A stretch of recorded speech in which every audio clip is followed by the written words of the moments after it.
Hey everyone, Leader Dorset Spur back to give my reaction to last night's game against Nottingham Forest. To be honest with you, I was almost hoping, well I say almost hoping, I was really hoping that this was going to be the game where we really put, a load of goals past someone and give ourselves some real confidence kind of going forward. And make it a very stress-free game. But actually what it ended up being is quite a stressful game, watching that. I was watching it kind of scrolling through my phone, kind of trying to take my mind off it.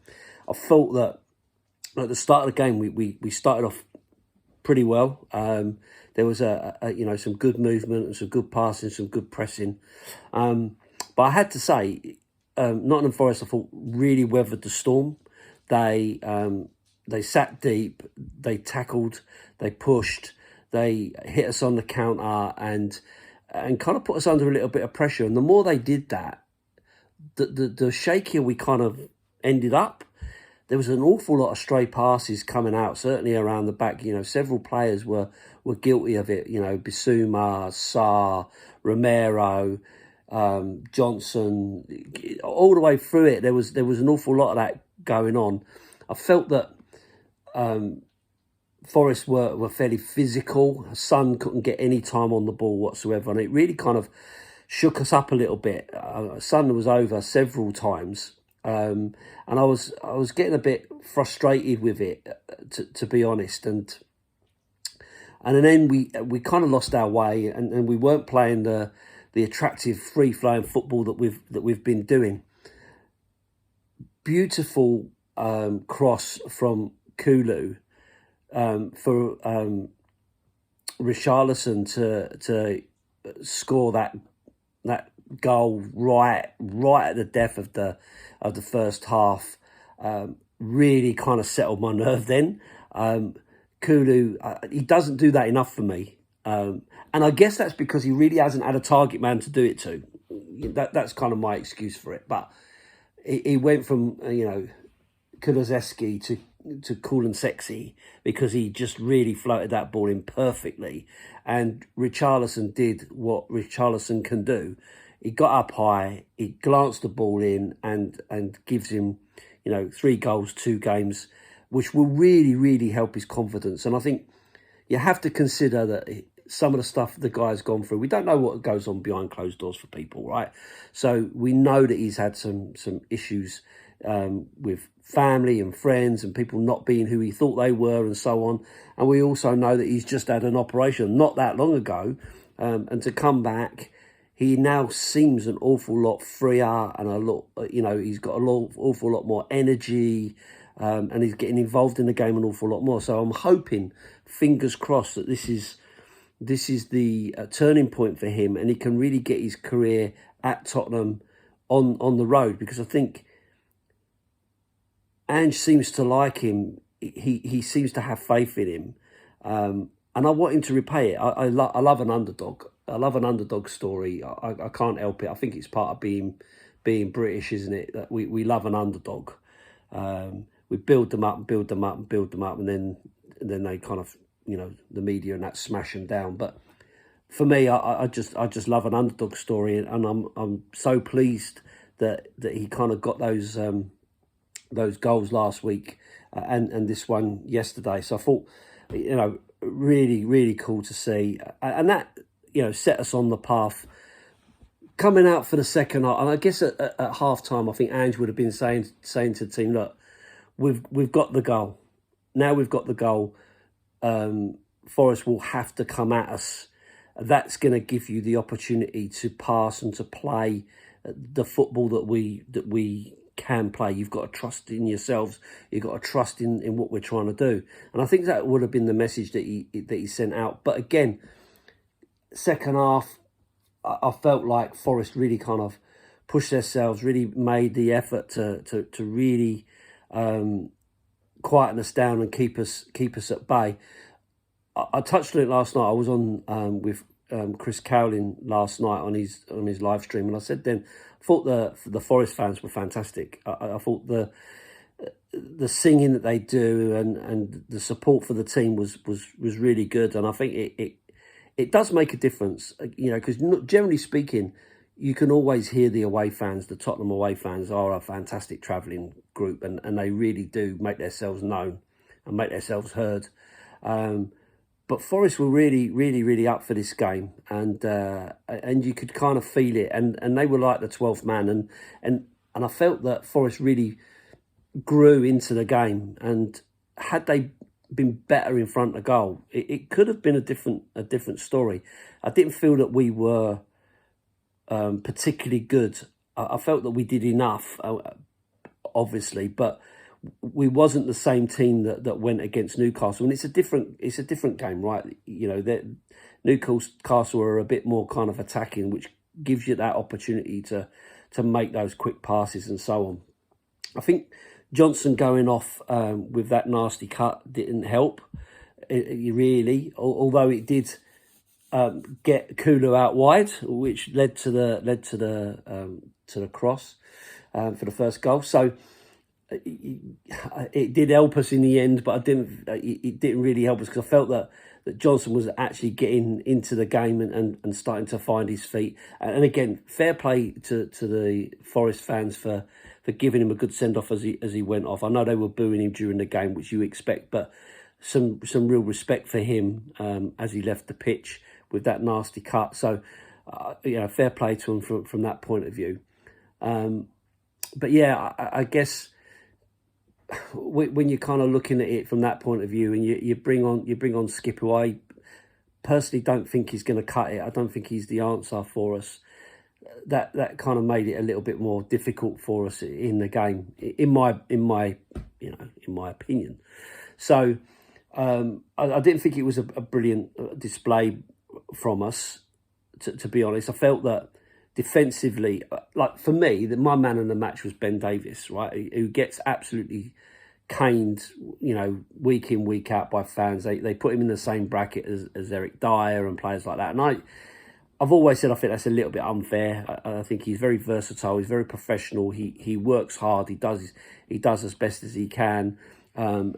Being constantly under pressure is no fun, and I'm sure he could do with a little bit of freedom from that from time to time. When you've got someone next to you can trust to a certain extent under Romero, that must be a little bit more settling for you than someone who does also make mistakes in Eric Dyer, who again, I think we should always give a little bit of respect to Eric Dyer for the time that he's been at the club and the workload that he's put in and the performances that he has had from time to time. I know he has time to move on, but I don't feel it's the right thing to slag a player off as totally useless or that kind of thing. I think you can outgrow players, and I think that's probably what's happened with Eric Dyer. He's limited in what he does. So, but I feel that Ben Davies is a little bit different for that. I still feel like he's got something to offer in the squad, and I think he proved that. So that kind of shows us, if your man of the match is the defender, then you know that you've not had a great game further up the pitch. I don't think we can not mention the Bissouma sending off. It's a red all day long. Not going to argue it. Stupid thing to do. Don't understand why he's done it. The one with Romero that he got away with the other day against Newcastle, I could kind of put a little bit in it. I think he went for the ball. It got moved too quickly. He's mistimed it. He's gone over the top and was lucky not to get sent off for it. This one, I don't think there was any question of it. I think he went in. He's gone in high. He's took his leg away. It could have been a lot worse. I think he probably glanced it rather than full on went through him, but it's still dangerous. It's still too high, and you can't argue it. And if you are arguing it, I think you're just being a little bit biased. So yeah, it's a really bad one, because it takes him out for the next 3 games. Udogie getting a yellow card as well, which I thought was unfair. A shoulder to shoulder almost. Was it really a yellow card offence? I don't think so. yeah, it's stupid, it's a foul, but did it really need to be a yellow card? I don't think it does. And when you consider, I think Forest did something like 16 fouls to our 12 or 11 or something.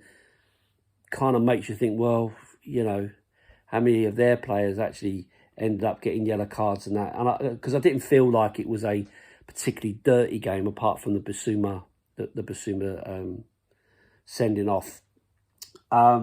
So yeah, I guess, I mean, that is what it is. It's modern football. It's the way it's going. But then coming onto the second goal with Kulusevski putting that one away, and then that ultimately giving him the official man of the match tag. I think that goal didn't come if it wasn't for Sonny. Pressed the goalkeeper, ran at him, put him under pressure. He plays it out. Kulusevski's straight on it. He drives in and thumps it. Goalkeeper's going to be disappointed because he would have thought he should have done better with that. But, high and hard.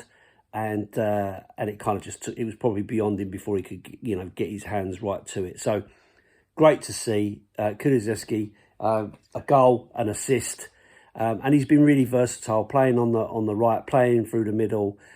He's really put in his shift. There's no, I think they said on commentary, there's no other Premier League player who's put in as many miles or whatever it is of running as Kulusevski. So that's fantastic credit to him, because he is a great lad who works really, really hard for the team. So brilliant for him, and to get the man in the match, it was deserved. Although I think Davies probably pushed him quite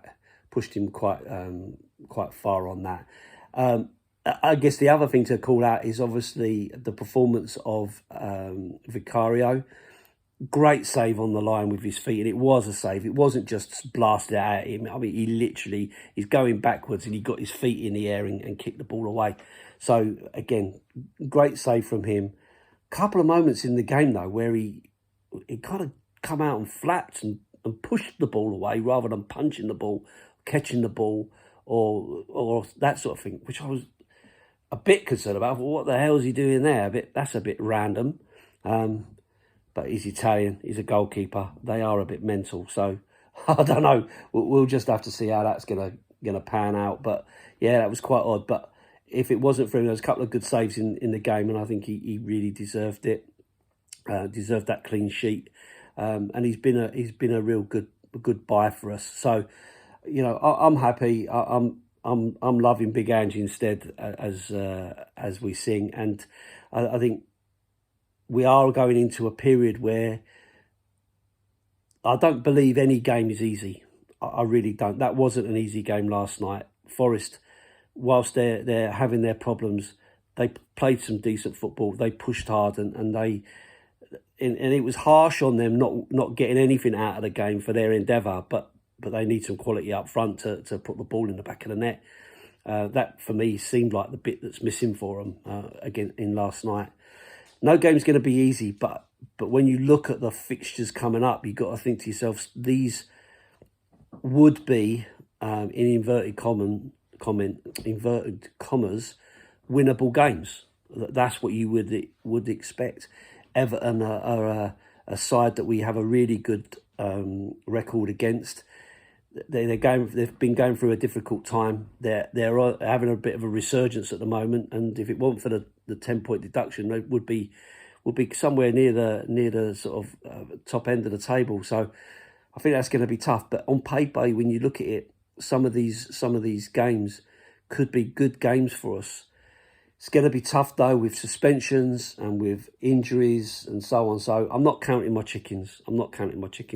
But it would be great to still be in contention around the top four coming out of December and going into the new year, because I think it would be amazing for us to secure Champions League football in Ange's first season. I've got to say that.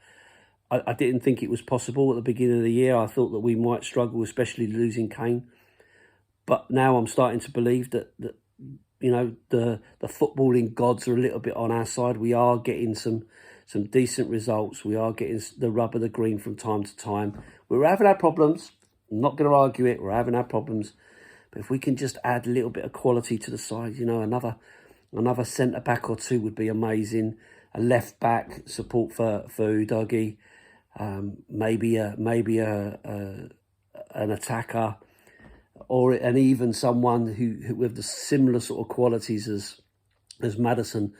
If we could get something along those lines, I'd absolutely love that. I think that's a big ask. Obviously, we know what Enoch are like. We'll see what we get, but we've got to do something around the defence for sure, because whilst I think Ben Davies has done really, really well, I still feel the way we're playing football, we desperately need someone of the likes of Van der Ven, who's going to be able to have that pace for that very, very high line, because better teams with more clinical finishers, they can punish us from that. So anyway, I'm rambling on. Please check out Chris Carlin's live stream. It's up on YouTube if you want to see what the reaction was following the game. And I know Chris works really hard at giving content, so a big shout out to Chris.